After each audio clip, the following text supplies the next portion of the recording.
Fala, meus lindos, tudo bom com vocês? Essa é a nossa aula 7 de Geografia 1, certo? Eu me chamo Romário, sou professor de Geografia e hoje a gente vai falar essa parte de pedologia, certo? A pedologia vai ser justamente ali o nosso estudo dos solos, tá bom? Essa aula é uma aula, assim, relativamente não tão importante para Enem, mas se bem que o Enem já mudou muito, então eu não tenho tanta propriedade para dizer isso, mas eu acho que realmente é uma aula que não faz muito sentido se aprofundar, mas que é importante conhecer pelo menos o básico assim, das questões que a gente vai falar, tá bom? Então vamos começar aqui. Primeiramente, o que vai ser então a pedologia? Vai ser o nome dado ao estudo dos solos e o seu ambiente natural, como eu já acabei de dizer, certo? Essa aula vai se tratar basicamente do estudo dos solos. E aí, antes de começar, a gente tem que saber que o solo ele vai ser delimitado, ou melhor, ele vai ser marcado por alguns fatores, certo? Que vão ser os fatores ali importantes na formação desse solo. O principal fator que a gente pode citar é, claro, isso é bem óbvio, o clima, certo? Então, o clima ele vai ser responsável pela própria profundidade do solo, pelas reações químicas presentes no solo. Se a gente tem um clima que é realmente um clima mais úmido, a gente tem uma grande intensidade de chuva, então, consequentemente, esse solo vai ser um solo mais lavado, certo? Então, pobre em nutrientes na porção mais superior. Então, dependendo dessas características, a gente vai realmente ter ali uma delimitação daquele solo. Se a gente, por exemplo, tiver um solo mais quente, da região mais quente, a gente tem um solo que é mais rico em carbono, carbonatos, de uma forma geral, certo? Então, isso vai ser importante. Daí, os organismos também vão ser responsáveis ali pela decomposição da rocha. Óbvio que o solo ele vai se formar basicamente por essa decomposição de rocha e atividade de organismos vivos, certo? Que vão acabar fazendo com que ocorra ali uma deposição de sedimentos orgânicos, como, por exemplo, matéria de vitaminas, a gente vai ter ali nutrientes, vai ter os próprios minerais, então tudo isso vai ser importante ali para acabar formando o nosso solo, certo? Sem a existência de organismos vivos, é impossível fazer com que esse solo consiga ali se desenvolver. Aí o relevo também vai ser importante, óbvio, se a gente tem um relevo mais inclinado, a gente tem um solo que vai ser mais raso, certo? Então, dependendo da gravidade, da região, esse solo ele vai também ter ali uma influência. E por fim, o tempo, certo? Quanto maior o tempo de exposição da rocha, maior vai ser ali o seu grau de desenvolvimento, justamente porque quanto mais tempo aquela rocha ela tem, certo? Mais tempo ela teve para sofrer um processo de erosão e, consequentemente, já ter se fragmentado ao ponto de formar um solo, tá bom?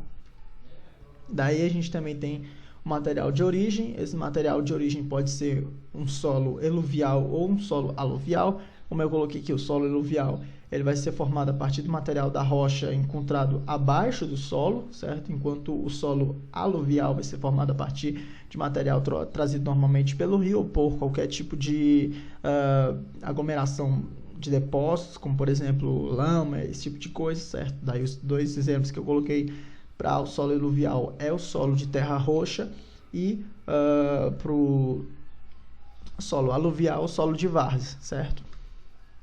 Daí, quanto à formação do solo, de um modo geral, o que acontece? Primeiramente, a gente vai ter o quê? Uma decomposição da rocha. Como eu disse antes, essa rocha ela vai ter que sofrer um processo de erosão, que é para ela consiga se fragmentar ao ponto de começar a depositar seus minérios e ofereça ali as condições para que a matéria orgânica consiga se desenvolver nessa região, tá bom? Então, a gente tem primeiramente o quê? Uma decomposição lenta da rocha mãe, certo? A gente tem uma rocha grande, a rocha mãe, que ela vai começar a se degradar por agentes, como que a gente já disse antes, certo?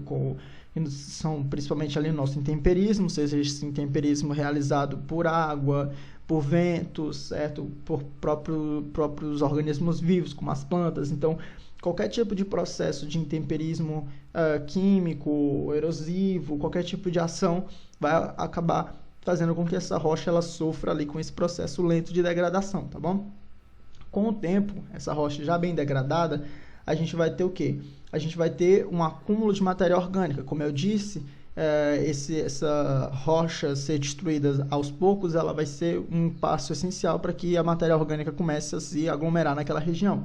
A partir do momento que essa matéria orgânica ela já está ali sobre aquele solo, a gente já tem um solo que vai ser um solo recém-formado, certo? Um solo mais jovem, certo? Aqui, ó, a gente tem inicialmente uma rocha-mãe, normalmente não tem nessa figura, mas era para ter uma rocha-mãe aqui.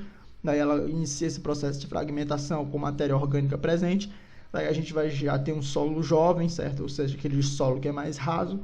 E por fim, essa matéria orgânica ela vai se decompor, certo? Então a gente vai ter a morte desses seres microscópicos, fazendo com que ocorra ali um enriquecimento do solo, certo? E comece a formação dos horizontes. Mais à frente vocês vão ver que o solo ele vai ser subdividido em camadas, certo? Essas camadas são os horizontes presentes no solo. E aí a gente diz que um solo ele é mais jovem ou um solo mais maduro a partir do número de camadas que ele vai ter, a partir do número de horizontes que ele vai possuir, tá bom? Daí a classificação em camadas do solo. A gente tem solos que vão ser zonais, ou seja, aqueles solos mais estáveis, certo? São solos ali que apresentam um clima que vai ser mais estável, ou seja, vai ser um clima geralmente sempre frio o ano todo, certo? Um clima geralmente mais quente o ano todo, ou seja, é um clima que se mantém, certo? E aí a gente vai ter a formação desses solos zonais. A gente vai ter os solos interzonais, certo? Que vão ser aqueles solos intermediários. Esse solo, por exemplo, esse solo hidromórfico, ele é um solo intermediário, certo? Ele é um solo, na verdade, saturado de água, certo? Ou também por um grande excesso de umidade. E esse solo, ele vai se encontrar principalmente ali na região, por exemplo, do Pantanal, ali do norte do Mato Grosso, certo? E por conta disso, ele é um solo intermediário, tá bom? Ele é um solo que vai estar numa região que nem sempre vai estar com aquele clima de acordo com o esperado, tá bom? Então, são fatores geomorfológicos e geológicos, como preponderantes no processo de formação, intermediários entre azonais e zonais. E por fim, o terceiro solo, um tipo de solo azonal, são solos pouco desenvolvidos e ocorrem em ambientes instáveis, certo? Então, se os solos zonais eram daquelas regiões onde a gente tinha uma certa estabilidade quanto ao tipo de clima, certo? Presente naquele ambiente, aqui nos solos azonais a gente tem um clima que vai ser mais instável, certo? Um clima que vai variar muito, uma hora está quente, uma hora está frio, certo? Uma hora vai chover, outra hora vai passar muito tempo sem chuva, então esses fatores vão acabar fazendo com que esse solo ele não consiga se desenvolver muito bem. Então acaba sendo um solo que vai estar sempre em processo de formação, ou seja, um solo que vai ser sempre jovem, certo? Daí, como eu disse antes, a gente vai ter as camadas, certo? O solo ele vai ser subdividido em horizontes. A gente vai ter as camadas superficiais e as camadas subsuperficiais, certo? As camadas subsuperficiais são aquelas camadas com a maior presença de rocha mais ainda intacta, certo? Então, a gente vai ter aqui nas camadas superficiais a camada de restos de plantas e animais, ou seja, aquela camada, como eu disse antes, que sofre um grande processo de decomposição por conta da matéria orgânica presente nessa região, certo? Aí a gente tem o horizonte A, que é o horizonte mineral mais escuro, por conter justamente o humus dessa região aqui dos horizontes B e C, certo? A gente tem o solo B e a gente tem, a camada B, C e R, certo? Que vai ser justamente a porção ali da nossa rocha-mãe. Falei para vocês que a rocha-mãe ela vai iniciar ali um processo de degradação e a partir dessa degradação da sua rocha é que ela vai começar a desenvolver esse solo. É justamente isso, certo? Essa região R vai ser onde a gente tem ali a nossa rocha-mãe que vai sofrer com esse processo de intemperismo, certo? Sendo que a principal ação ali vai ser por conta da água. Então, a água ela vai ser a principal responsável por fazer com que ocorra uma degradação dessa rocha, certo? A água ela entra no solo, ela vem para essa região da rocha-mãe, acaba fragmentando essa rocha-mãe, que, ó, como vocês podem ver, já deposita alguns fragmentos nessa porção C, certo?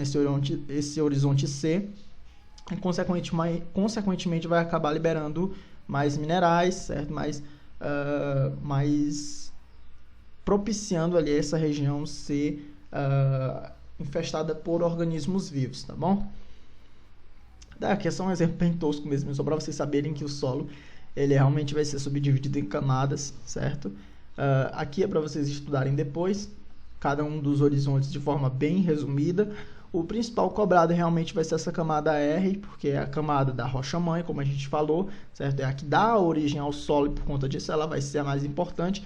E a camada mais superiores, certo? Sendo o principal a O, e a camada A, que é aquela camada onde a gente vai ter ali a matéria orgânica, a gente vai ter o humus, certo? Então tudo isso vai ser ali o principal destaque nessa subclassificação do solo em camadas ou horizontes, certo?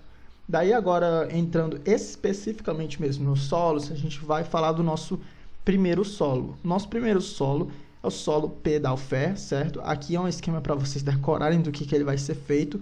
P-Dalfer, pedra, alumínio e ferro, certo? Ou seja, é um solo formado por uma grande aglomeração de alumínio e ferro, certo? O que acontece é que esse solo ele vai estar normalmente em clima temperado e em clima onde tem uma grande quantidade de chuvas, certo? Então, nessa região de chuvas, a gente vai ter que essa chuva ela vai acabar fazendo com que ocorra ali um processo de lixiviação que vai levar o alumínio e o ferro a um acúmulo desse alumínio e ferro nessas camadas mais inferiores, ou seja, nos horizontes mais inferiores, a gente vai ter esse acúmulo de ferro e de alumínio, tá bom?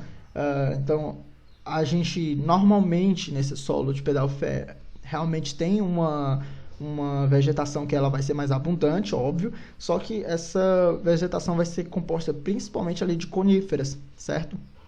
E a outra coisa interessante sobre esse solo é que por conta esse grande acúmulo de alumínio e ferro, o que acontece é que ele vai ter uma coloração avermelhada, certo? Ele vai ter uma coloração mais avermelhada, um vermelho castanho, mais ou menos isso.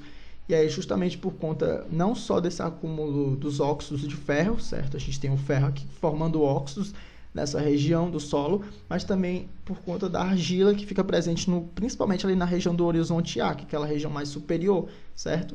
Então, por conta desse acúmulo, a gente vai ter esse solo mais escuro, certo? Esse solo mais escurecido. E aí aqui é só para vocês pegarem mesmo, que é aquele joguinho bem antigo do Orkut, acho que era Fazenda Feliz, só para citar um exemplo mesmo de solo. Não sei por que eu trago essas coisas, mas enfim. Agora o nosso segundo solo é o solo laterítico, certo? Eu trouxe esse solo não porque ele é importante, muito importante, mas porque o processo em si de laterização ele vai ser importante, certo? E aí, como eu coloquei aqui, ó, esse solo laterítico ele vai ser um solo rico em óxidos de ferro e alumínio, principalmente, e ele vai ser típico de regiões de clima úmido. O que vai ser esse processo de laterização?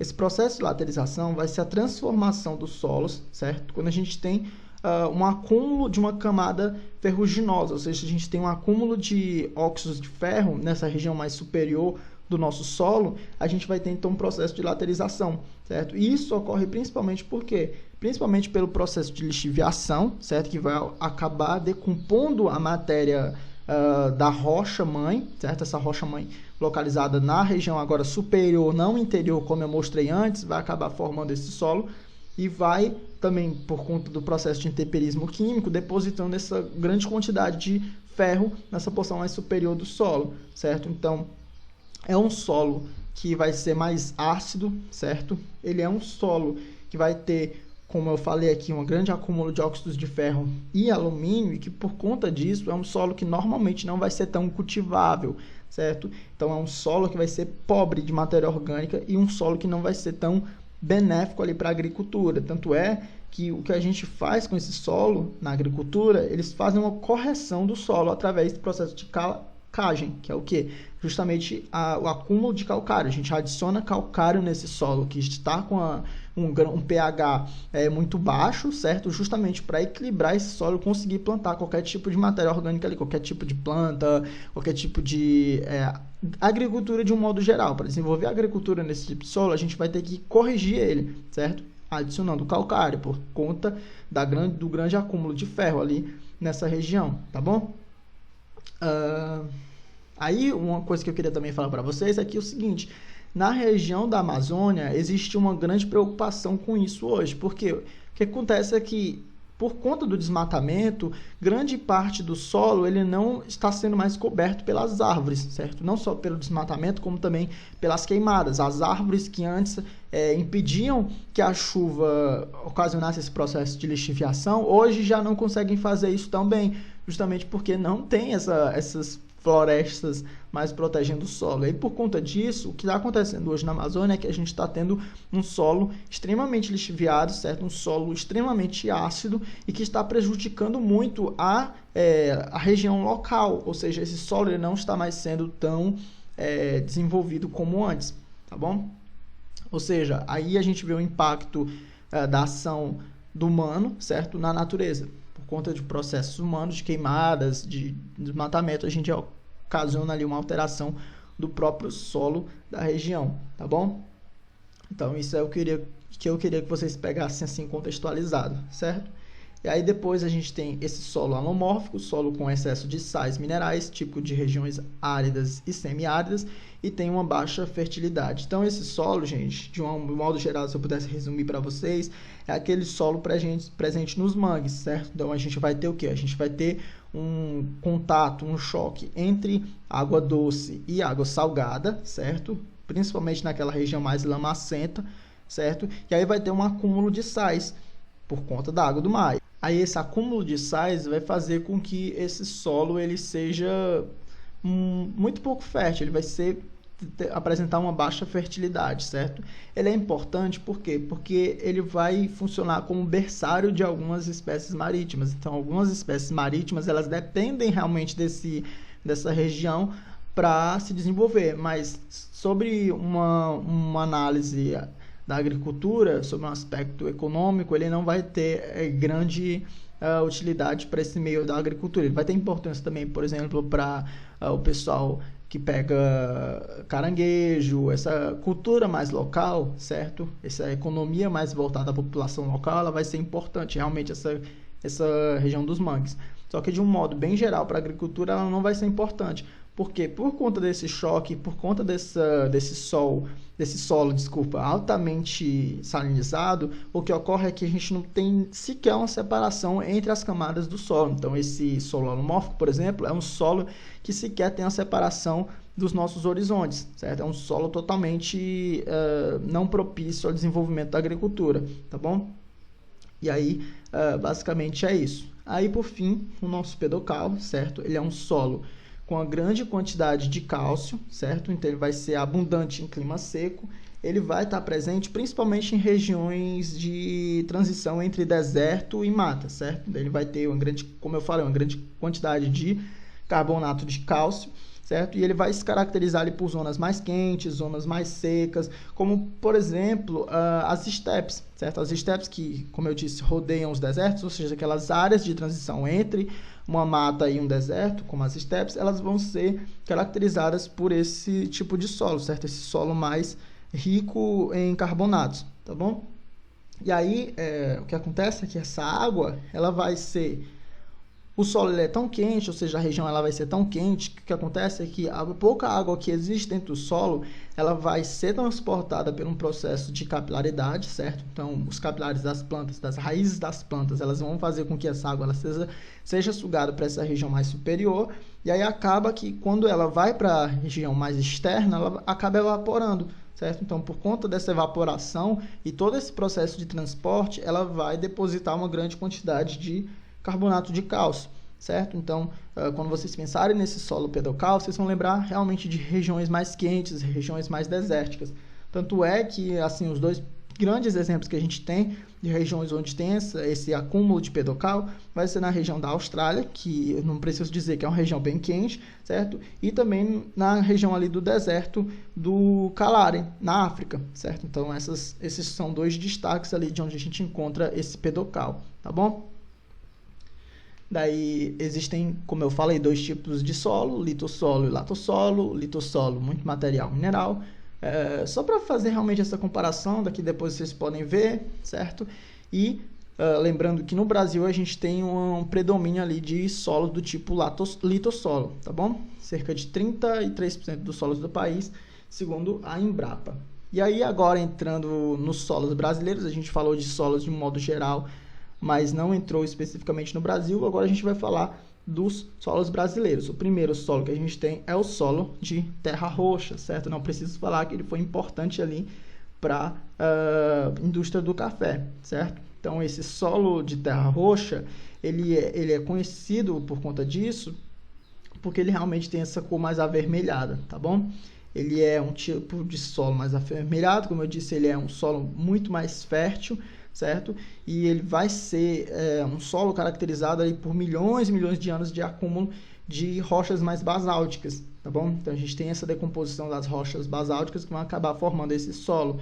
Essa cor do solo, essa cor mais avermelhada, ela é principalmente ocasionada por óxidos de ferro, certo? Sendo ali o principal exemplo a magnetita. Então, a gente tem um acúmulo de magnetita que vai acabar fazendo com que ele tenha essa corzinha mais avermelhada. E aí, só uma curiosidade mesmo, esse nome terra roxa, na verdade, ele é meio que errado, certo? Porque a grande parte das pessoas que trabalhavam nessa indústria do café, que cultiva essa terra roxa, eram italianos. E aí eles chamavam esse solo de rosso, certo? Terra rosso, que na tradução bem literal significa vermelho, certo? Em italiano. Então, esse solo vermelho, na verdade, o pessoal acabava pensando que era solo roxo, certo? E aí ficou mesmo por isso. Só uma curiosidade mesmo, tá bom? Aí, esse tipo de solo, ele vai se encontrar principalmente ali na região do Rio Grande do Sul, tá bom? Nas regiões ali também de Santa Catarina, São Paulo. Então, de um modo geral, na porção mais sudoeste ali do nosso país, a gente tem esse acúmulo desse tipo de solo, certo? Também, por exemplo, Minas Gerais também foi muito importante esse tipo de solo para o desenvolvimento dessa indústria mais cafeeira, tá bom? E também ali o leste do Mato Grosso do Sul. Como eu disse, esse solo, se a gente for olhar num aspecto histórico, ele foi muito importante, certo? Porque, se vocês lembrarem um pouquinho de história, vocês sabem que ali por volta do século XIX, certo? No início ali do século XX, a gente vai ter grandes lavouras de café, especificamente voltada ao consumo desse tipo de agricultura, certo?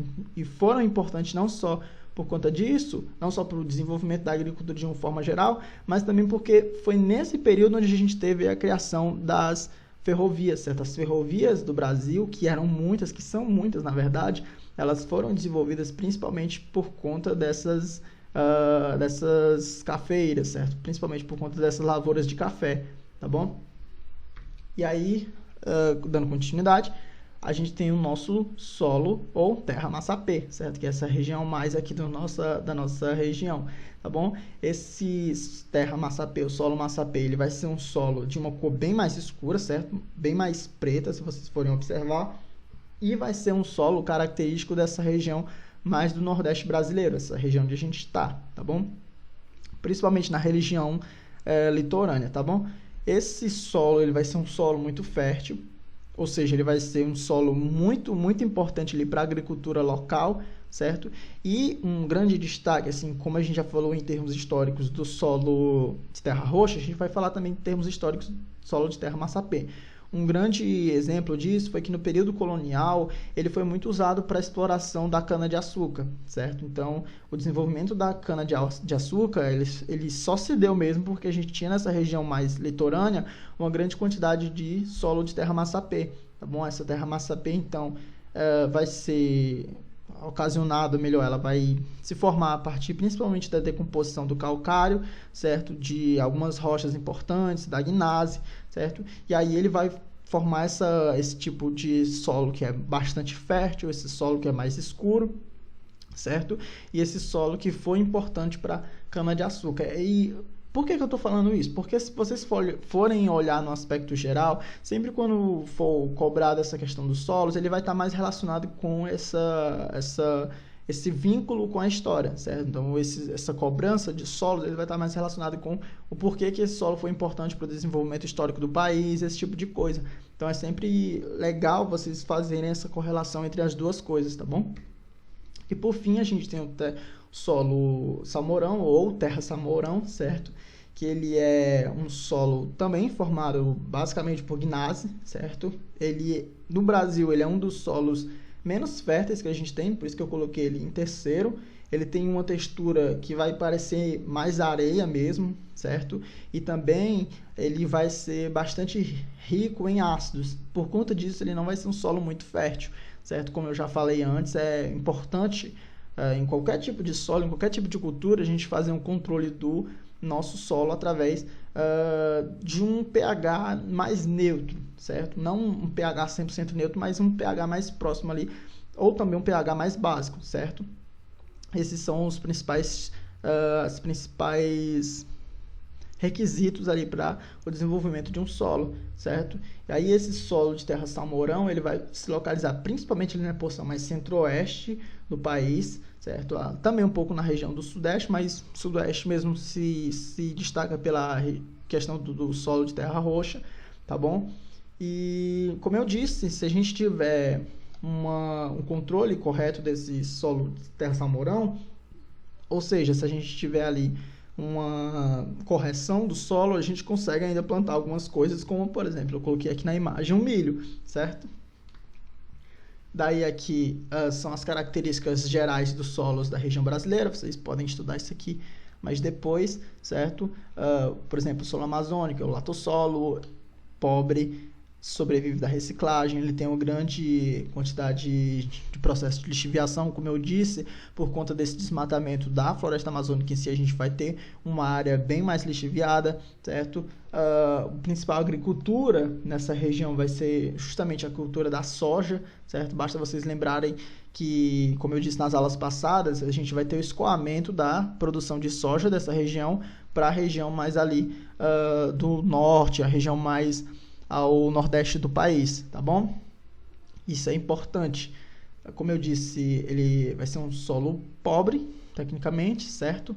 E é isso, né? Vocês têm que lembrar basicamente disso, que ele vai ser importante lembrar a agricultura da soja.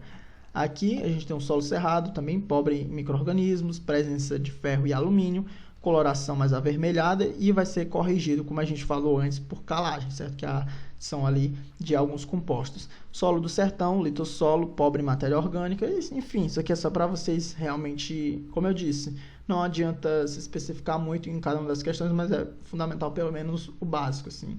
Daqui é só uma coisa que é óbvia, mas precisa ser explicada, certo? Quanto maior for ali a gravidade e ação da gravidade nesse solo, mais a gente vai ter ali um processo de erosão, certo? Também sendo importante a gente falar da própria plantação, certo? Da própria, como é que eu posso dizer, do próprio matéria orgânica acima do solo, como por exemplo, nesse solo aqui a gente tem um solo que vai ser plano e um solo onde a gente tem uma grande quantidade de plantas, certo? Quando a chuva bate aqui, essas plantas absorvem parte da água, certo? E por conta disso, esse solo não vai ser tão lavado.